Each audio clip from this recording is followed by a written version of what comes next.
Nå, men vi nåede frem til en bedømmelse, og der var så stor enighed i dommergruppen, kan jeg så sige. Der har faktisk ikke været så meget der at være i tvivl om.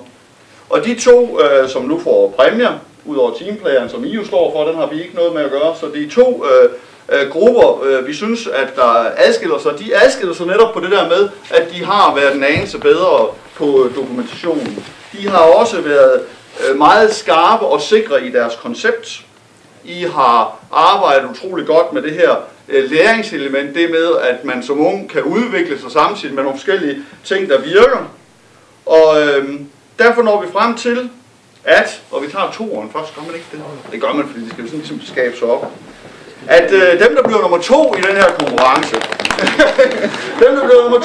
konkurrence, de har lavet et utroligt godt resultat, som vi synes virker sikkert og validt. Altså det kan gennemføres, det kan arbejdes med det. Der var en flot demonstrations, og Christian han kommer nu og skal overrække det, der er rigtig sjovt.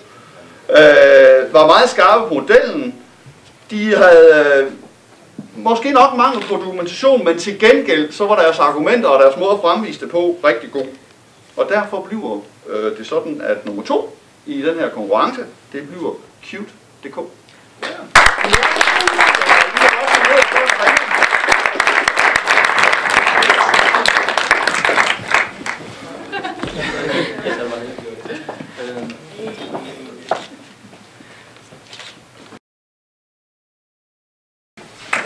Tillykke!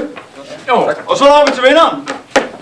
Og det der så gør, at det bliver vinderen, det var netop det der med, at man faktisk var utroligt bevidst om, hvad tingene koster. Ingenting kommer af lommeuld alene. Og det blev der også gjort godt opmærksom på. Der var igen en utrolig god fremvisning, og med noget bevidsthed om, hvad det var for et produkt, man faktisk gerne ville aflevere. Og det blev også fremvist rigtig, rigtig flot.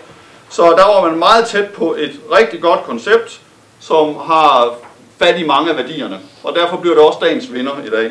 Og det er Min Økonomi.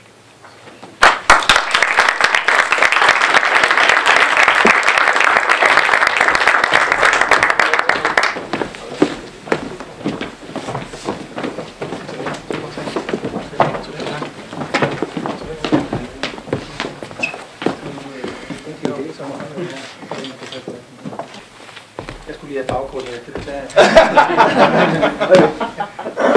Nu er det ikke meningen. Nej.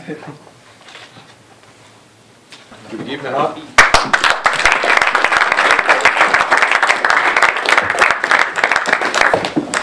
Vi har en tredje præmie, som er det, som vi kalder Talentskolens Playmaker. Og jeg har været inde på vores Facebook-profil og kigget dels på, hvem der har flest indlæg, dels på, hvem der har indlæg af en vis kvalitet. Og der tegnede sig, der var en lille smule konkurrence. Men vinderen, det er Simon Mark.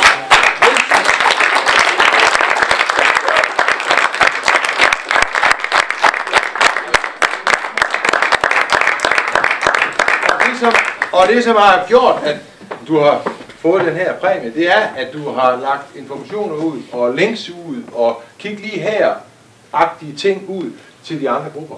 Det har været super godt at observere.